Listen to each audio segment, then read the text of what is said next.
Good morning.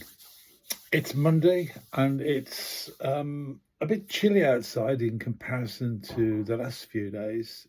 Um, but in the last few days, I've been looking at connecting this sort of extension to the existing building, and I'm looking at DPCs. Now, generally, when you're trying to sort of connect a new building to an old building, you've got to start looking for the DPC, if there is one on the existing building, also the DPM. But it's the DPC that I'm particularly worried about. Why? Because connecting to it and trying to look at continuity between the old and the new is often a problem.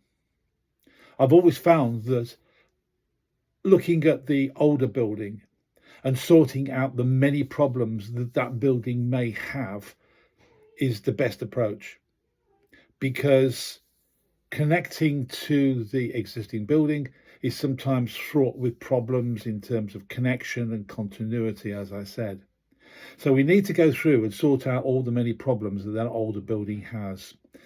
Is the pavement pushing water towards the house? Is it too high? Rain bounces about 6 inches or 150 mil. So is there rain going over the existence of an existing DPC?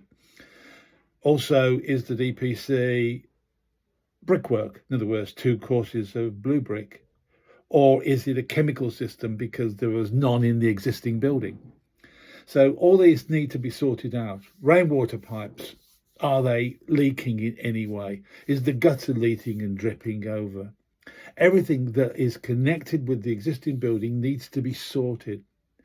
If it's a very old building and the rainwater pipe comes down and goes into a sort of flat gully that goes across the pavement and empties into the roadside, there are many still in existence in Birmingham, then you've got to make sure that that is cleaned out so there is a free flow of water allowed to go through it across the underside of the pavement and in there. Is it possible that you could put a French drain across the front of the property to try and get rid of that excess water that's collecting? Also, is it possible that you can't remove the flow of water from the roadside to the building? So what do you do with it? Can you put in something that allows drainage along there, like gravel or a grid, just to get the water away from the building, not standing there and then being soaked up? Whole load of problems you have to deal with. Then there's the connection of the existing building. How are you going to do that, if you need to do it at all? I quite like the idea of separating the two. I've tried putting other things together and it's never really worked that well. There's always been problems with it, not with the building when we'd finished with it, but because of trying to get it to work properly.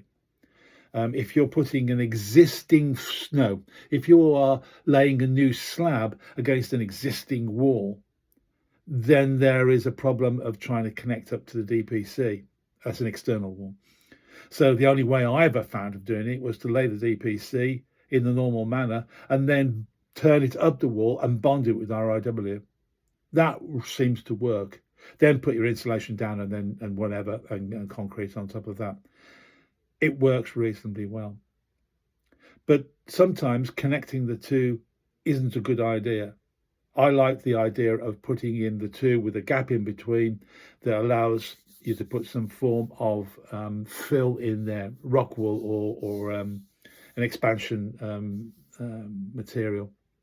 And then at the end of it, using a backer rod and then a good industrial seal, not this bathroom stuff, a good industrial seal, and pipe it in. And the backer rod, because it doesn't like the industrial sealant, will create that shape that you require. So it bonds onto 2 sides and not onto 3. And then you can put something over the front of it. And I always like putting in a rainwater pipe over the top of it. A, it stops prying fingers, and B, it helps to protect the joint because the rainwater pipe is basically blocking it out of the way. And if somebody needs to repair it, it's not that difficult to remove it, repair and push back the rainwater pipe. So anyway, have a look at this. If you like the idea of it, fine, leave me a note. But please, it needs to be copied and put it into your knowledge base. So you've got something you can then refer back to and refine or better what I've done. Thanks very much. Have a good day. Cheers.